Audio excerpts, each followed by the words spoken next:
오늘 저에게 주신 하나님의 말씀은 구약성경 잠언서 28장 14절 말씀입니다.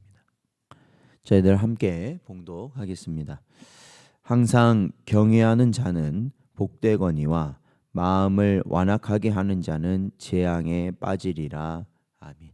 기도하겠습니다. 하나님 아버지, 지난밤도 저희들 은혜 가운데 보호하여 주시고 오늘도 이 시간 하나님께 나와 말씀과 기도로 시작할 수 있는 복된 저희들 되게 하시니 감사드립니다.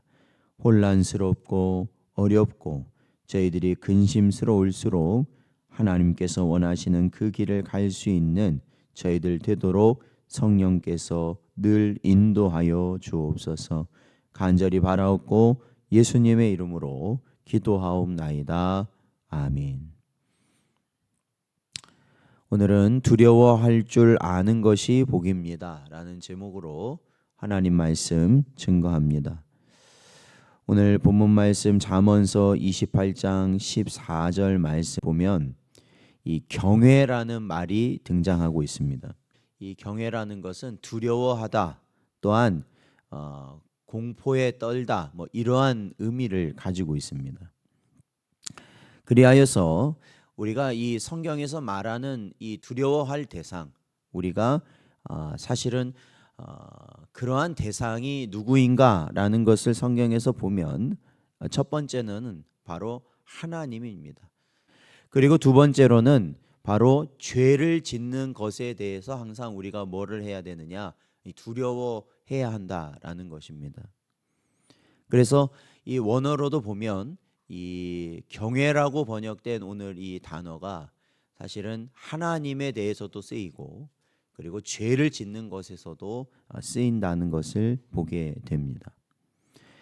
이것은 서로 다른 것이 아니라 그렇기 때문에 같은 것이다라고 볼 수 있습니다. 왜냐하면 하나님을 두려워하는 자는 반드시 죄 짓는 것을 두려워하게 되기 때문에 그렇습니다. 그리고 반대로 하나님을 두려워하지 않는 자들은 이 죄 짓는 것에 대한 아무런 경각심이 없는 것입니다. 실제로 성경에서 이 두 단어를 함께, 이 단어를 두 가지 경우 모두 사용하고 있다는 것을 여러 군데에서 우리는 보게 됩니다. 그렇다면 후반절에 마음을 완악하게 한다는 것은 하나님도 죄도 두려워하지 않는 자가 경고를 무시하며 함부로 행동하는 것을 의미한다고 할 수 있습니다. 그리고 이러한 자는 재앙에 빠지리라고 하였는데 이는 물론 심판에 의한 회복이 불가능한 재앙을 의미합니다. 따라서 오늘 말씀은 재앙에 빠지지 않고 복된 길을 가려면 하나님을 경외하며 죄를 짓지 않도록 삼가고 조심해야 함을 교훈하는 것이라고 할 수 있습니다. 그런데 이러한 말을 하면 이 세상 사람들은 이 말을 그리 신뢰하지 않고 오히려 비웃는 자들도 많이 있습니다. 즉, 이 땅에서도 이 보험과 같이 인간적인 수단으로 재난에 대비할 수 있는데 굳이 이 하나님까지 들먹이는 것이 가당하는가라는 겁니다. 물론 보험과 같은 제도는 예측할 수 없는 위험에 대한 훌륭한 대비책이긴 합니다. 하지만 여기서 분명한 허점을 가지고 있다라는 것도 우리는 알고 있어야 됩니다. 왜냐? 보험과 같은 수단이 사고나 재난 자체를 막아주지는 못하기 때문에 그렇습니다. 그러니까 예를 든다면 사람들이 흔히 이 안전벨트를 매면 이 교통사고를 줄일 수 있다고 생각합니다. 하지만 이것은 오산이죠. 왜냐하면 안전벨트라는 것은 교통사고가 났을 때 이 운전자가 크게 다치거나 생명을 잃지 않도록 보호해주는 수단일 뿐이지 교통사고 자체를 막아줄 수는 없다라는 겁니다. 예를 들어서 마주오는 자동차가 중앙선을 침입해 돌진해 올 때 혹여 차가 미끄러져 절벽에서 굴러 떨어진다면 안전벨트가 이를 사전에 막아 이 사고가 일어나지 않도록 해주는 건 아니라는 겁니다. 그러니까 이 안전벨트는 사고가 났을 때 지켜주는 것이 안전벨트라는 거죠. 그리하여 어떤 전문가들은 오히려 안전벨트라는 것이 오히려 교통사고를 늘어나게 하는 위험도 있다라고 경고하고 있어요. 왜냐하면 안전벨트를 매는 순간 운전자가 어떻게 하느냐, 운전하는 거에 있어서 이 조심성이 떨어질 수도 있다라는 겁니다. 오히려 안전벨트를 믿고 난폭하게 운전을 하는 경향도 있기 때문에 그렇다라는 거죠. 그런데 보험과 같은 수단 역시 마찬가지라는 겁니다. 곧 이러한 수단들은 재난 자체를 막아주는 것이 아니라 재난이 일어난 다음에 도움이 될 뿐이라는 겁니다. 자동차 보험도 마찬가지잖아요. 자동차 보험도 사고를 막아주는 것이 아니라 사고가 난 다음에 어느 정도 경제적인 도움을 주는 것, 그것이 이 보험이라는 겁니다. 하지만 여러분, 성경이 말하는 재앙이라는 것은 우리의 영혼이 사느냐 죽느냐 하는 이 절대적인 문제를 다루고 있는 것입니다.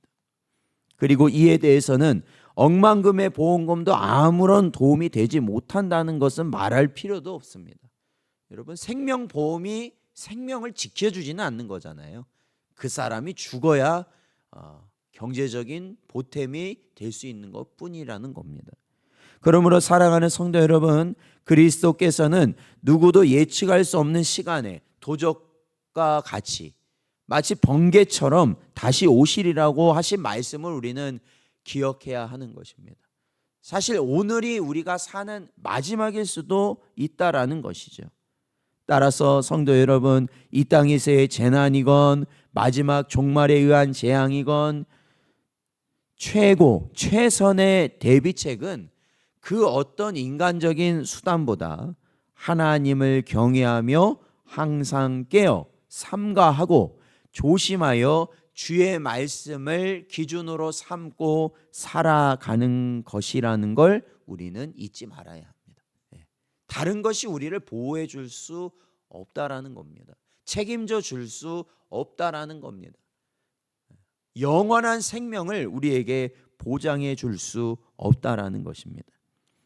그래서 하나님께서는 가나안 땅에 들어가는 여호수아에게 이렇게 말씀하십니다. 여호수아 1장 7절 말씀을 보면 오직 강하고 극히 담대하여 나의 종 모세가 내게 명령한 그 율법을 다 지켜 행하고 우로나 좌로나 치우치지 말라. 그리하면 어디로 가든지 형통하리니 라고 말씀하신 것입니다. 사랑하는 성도 여러분, 지금 우리가 맞닥뜨린 상황 가운데 우리가 조심해야 될 게 무엇입니까? 그것은 하나님의 말씀대로 사느냐 그러지 않느냐를 우리는 반드시 주의해야 하는 것입니다. 그거 외에는 사실 다른 것이 없습니다. 그렇습니다. 오늘도 우리는 이 말씀을 마음 깊이 새겨야 합니다. 주 안에서 힘쓰므로 땅에서의 재난이나 사고뿐만 아니라 다가올 심판 가운데서도 우리가 안전하게 통과하는 지혜를 가지고 우리가 살아가야 하는 자들이 되어야 하는 것이죠. 오늘도 우리에게 주신 말씀을 마음에 잘 새기시고 전쟁의 위험, 또한 재난의 위험, 여러 혼란 가운데서, 또한 우리가 육신적으로 연약해지는 그 모든 상황 가운데서도 그 어느 것도 주의 손안에 벗어나는 것이 없다라는 것을 우리가 온전히 믿고 오직 우리 자신이 하나님 말씀 앞에 바로 서므로 하나님의 은혜를 얻는 복된 여러분 되시기를 주의 이름으로 축원드립니다.